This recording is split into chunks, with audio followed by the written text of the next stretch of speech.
Assalamualaikum warahmatullahi wabarakatuh. Nama saya Nada Anissa Sabina, NPM 1009031919086, Fakultas Ekonomi dan Bisnis Prodi Manajemen, akan memaparkan hasil penelitian yang berjudul Pengaruh Manajemen Laba terhadap Nilai Perusahaan dengan Mekanisme Good Corporate Governance sebagai Variabel Moderasi.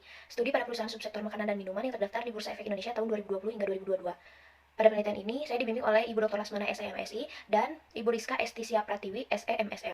Selanjutnya yaitu pendahuluan. Ada beberapa fenomena yang melatar belakangi penelitian ini, yaitu persaingan yang ketat pada perusahaan manufaktur yang bergerak di bidang makanan dan minuman semakin lama semakin meningkat. Akibatnya industri ini dapat menciptakan persaingan antar perusahaan, dan persaingan ini akan membuat perusahaan meningkatkan kinerja perusahaannya yang lebih prospektif agar dapat meningkatkan nilai perusahaan. Lalu perusahaan subsektor makanan dan minuman merupakan sebuah perusahaan yang menghasilkan produk yang dapat memenuhi kebutuhan pokok setiap orang, sehingga permintaan terhadap produknya tidak akan pernah habis. Semakin naik jumlah permintaan, maka perusahaan akan semakin berkembang. Namun dalam kenyataannya, nilai perusahaan pada perusahaan subsektor makanan dan minuman ini mengalami fluktuasi setiap tahunnya. Hal ini disebabkan karena adanya praktik manajemen laba yang dilakukan oleh pihak tertentu dalam menyusun laporan keuangan agar menarik investor maupun kreditor.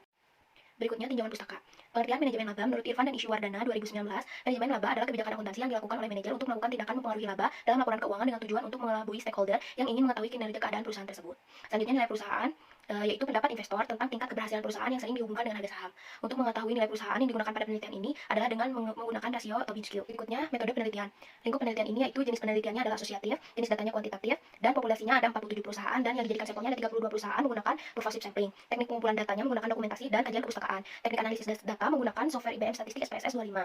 Lalu teknik pengolahan datanya yaitu ada statistik deskriptif, asumsi klasik yaitu normalitas, multikolinearitas, autokorelasi, dan heterokedastisitas. Lalu uji analisis regresi yaitu linear sederhana dan moderasi, lalu uji koefisien determinasi, dan uji hipotesis, uji F, dan uji T. Selanjutnya hasil dan pembahasan. Yang pertama yaitu kondisi manajemen laba. Dari gambar dan tabel berikut, maka didapat nilai manajemen laba yang tertinggi pada perusahaan makanan dan minuman, yaitu pada PT ICBP Sukses Makmur Tbk, dan yang terendah adalah pada PT Budi Stark and Sweetener Tbk, dan dapat dilihat rata-rata manajemen laba pada tahun 2021 sebesar negatif 0,0315, naik bila dibandingkan pada tahun 2020 yaitu sebesar 0,0606. Kemudian pada tahun 2022 manajemen laba juga mengalami kenaikan sebesar 7,28% bila dibandingkan pada tahun 2021. Lalu kondisi nilai perusahaan. Pada gambar dan tabel, kita mendapatkan nilai perusahaan yang tertinggi pada PT Multibintang Indonesia sebesar 7,5, dan yang terendah yaitu pada PT Ultra Jaya Milk Industry and Trading Company Tbk sebesar 0,1. Selanjutnya kondisi Good Corporate Governance. Yang pertama adalah kepemilikan manajerial. Nah, pada gambar dan tabel juga kita mendapatkan bahwa kepemilikan manajerial yang tertinggi yaitu terdapat pada PT Diamond Food Indonesia Tbk yaitu sebesar 0,79, dan yang terendah yaitu pada PT Sekar Lau Tbk yaitu sebesar 0,01. Lalu yang terakhir yaitu komisaris independen. Dari tabel dan gambar kita mendapatkan bahwa PT Diamond Food Indonesia Tbk adalah perusahaan yang tertinggi yaitu dengan nilai 0,60, dan yang terendah adalah PT Sariguna Prima Tirta Tbk yaitu sebesar 0,33. Hasil dan pembahasan uji asumsi klasik. Yang pertama yaitu uji normalitas. Pada uji awal didapatkan hasil 0,000 lebih kecil dari 0,05 yang dapat disimpulkan bahwa data tidak berdistribusi normal. Lalu setelah outlier didapatkan hasil 0,070 lebih besar daripada 0,05 yang dapat disimpulkan bahwa data berdistribusi dengan normal. Lalu uji autokorelasi didapatkan hasil yaitu D lebih besar daripada L yaitu 2,010 lebih kecil daripada 1,5337 yang artinya tidak terjadi autokorelasi. Selanjutnya uji heterokedastisitas yaitu semua variabelnya lebih besar daripada nilai signifikansinya yang berarti tidak ada gejala heterokedastisitas. Hasil dan pembahasan uji multikolinearitas. Nilai VIF lebih kecil dari 10 dan nilai toleransinya lebih besar dari 0,1 dan dapat disimpulkan bahwa model tidak terjadi multikolinearitas. Selanjutnya analisis regresi berbalas ganda. Didapatkan hasil yaitu NP 0,657 kurang 0,028 ml dikurang 0,724 km dikurang 0,254 kins dikurang 0,441 ki. Selanjutnya hasil dan pembahasan uji hipotesis simultan atau uji F. Dari hasil pengujian didapatkan F hitung lebih besar dari F tabel yaitu 35900,5 lebih besar dari 2,492 dan nilai signifikansinya 0,00 lebih kecil dari 0,05, dan keputusan yang dapat diambil yaitu H0 ditolak. Dan dapat disimpulkan juga bahwa manajemen laba, kepemilikan manajerial, kepemilikan institusional, dan komisaris independen secara simultan berpengaruh signifikan terhadap nilai perusahaan pada perusahaan subsektor makanan dan minuman pada tahun 2020 hingga 2022. Lalu uji hipotesis spasial atau uji TEK. Yang pertama yaitu pengaruh manajemen laba terhadap nilai perusahaan. Didapatkan hasil manajemen laba berpengaruh negatif signifikan terhadap nilai perusahaan.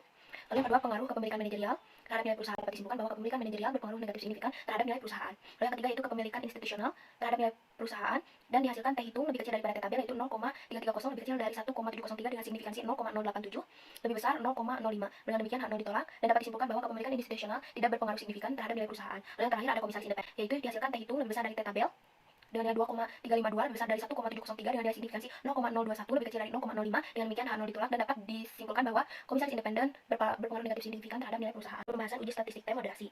Yang pertama, pengaruh manajemen laba terhadap nilai perusahaan dengan kepemilikan manajerial sebagai variabel moderasi. Didapatkan hasil MLKM signifikansi 0,454 lebih besar dari 0,05, maka H0 diterima dan dapat disimpulkan bahwa kepemilikan manajerial tidak dapat memoderasi pengaruh manajemen laba terhadap nilai perusahaan.